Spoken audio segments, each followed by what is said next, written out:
আসসালামু আলাইকুম গাইস, তোমরা সবাই কেমন আছো? তোমাদের দোয়া ভালোবাসা আলহামদুলিল্লাহ আমি অনেক ভালো আছি। তো তোমাদের জন্য নিয়ে আসলাম নতুন একটা ব্লগ ভিডিও। তো আজকে আমরা যাচ্ছি পার্কে, মুক্তাগাছা শিশু পার্ক, তোমরা অনেকে চিনো। তো পার্কে যাওয়ার জন্য আমরা সকাল সকাল বের হয়ে পড়লাম। আমি আমার আরেকটা বন্ধু দুজনে মিলে আজকে যাচ্ছি।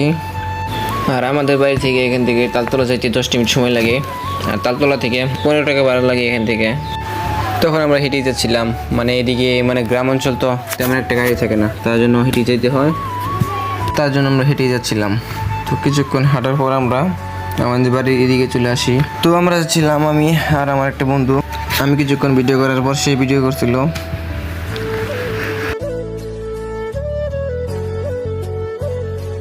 আমাদের বাড়ির এদিকে মনে করো গোরস্থান আছে, সেদিকে ওখানে কাদা, তার জন্য যেতে একটু কষ্ট হয় যাইতে। বৃষ্টির সময় তো যাওয়া যায় না, তাই এখন যাইতে পারতেছি। বৃষ্টি না, এখন প্রায় শুকাই গেছে। বর্ষাকালে রাস্তাটা আর কি একটু ঝামেলা থাকে, যাওয়া যায় না, গাড়ি ঘুরে আসা যায় না, গাড়ি ঢুকাই যায় না এদিকে, এক থেকে অতিরিক্ত।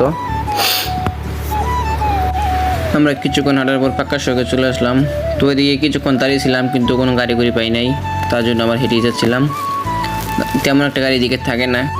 একটু হাঁটার পর দেখে একটা অটো দাঁড়িয়েছে সামনে। তো অটোটাকে ডাক দিয়েছিলাম, সে দাঁড়াইছে। দাঁড়ানোর পর আমরা সে অটোতে উঠে পড়লাম। গাড়িতে ওঠার পরেই নিয়েছিলাম একটা জাউরা আমার মুখে দিকে ভিডিও করে কোন দিকে না করে আমার মুখের ক্যামেরা ধরে। তো আমরা তালতলা থেকে রওনা দিই অটো নিয়ে। আমাদের এখান থেকে দেখছি 10 থেকে 15 মিনিট সময় লাগবে, আমরা পার্কে থাকবো। তো দেখতে থাকেন ফুল ভিডিওটা। থাকি দেখেন, এর সাথে একটা বন্ধু লেগেছিলাম, সে কেমন ফাইজলামি করে, ভিডিও করতেছি, ভিডিওর মধ্যেই ফাইজলামি শুরু করে দিছে। টানা 5 মিনিট যাওয়ার পর আমরা শ্রীপুর বাজার চলে আসলাম। এটা হলো শ্রীপুর বাজার। শ্রীপুর বাজার আসতে আমাদের 6 থেকে 7 মিনিট সময় লাগে।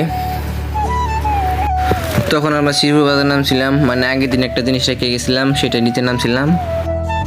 শুনুন, তো আমরা কিছুক্ষণ পরে চলে আসলাম পার্কের রাস্তায়, পার্কের গেটের সামনে যে রাস্তাটা আছে সেই রাস্তায় চলে আসলাম। পার্কে আসার জন্য আমার কিছু বন্ধু বান্ধব ছিল, তাদেরকে আসতে বলেছিলাম, তারা অলরেডি চলে আসছে। আমাদের লেট হয়ে গেছে কিন্তু আসতেই, শ্রীপুরে নামছিলাম, তার জন্য লেট হয়ে যায়। তো যেটা দেখতে পাচ্ছেন এটা হলো পার্কের গেট, এখান থেকে ঢুকে। তো আমি ঢুকছিলাম এদিক থেকে। তখন পার্কে ঢোকার জন্য টাকা দিতে হয়, প্রতিজন 10 টাকা করে। টাকাটা দিয়ে আসলাম, দিয়ে আবার আমরা চলে যাচ্ছি পার্কের ভিতরে। এটা হলো শিশু পার্ক মুক্তাগাছা। তো আজকের মতো ভিডিও এই পর্যন্তই। আর ভিডিওটা কেমন লেগেছে সবাই কমেন্ট বক্সে বলবা। আর এটা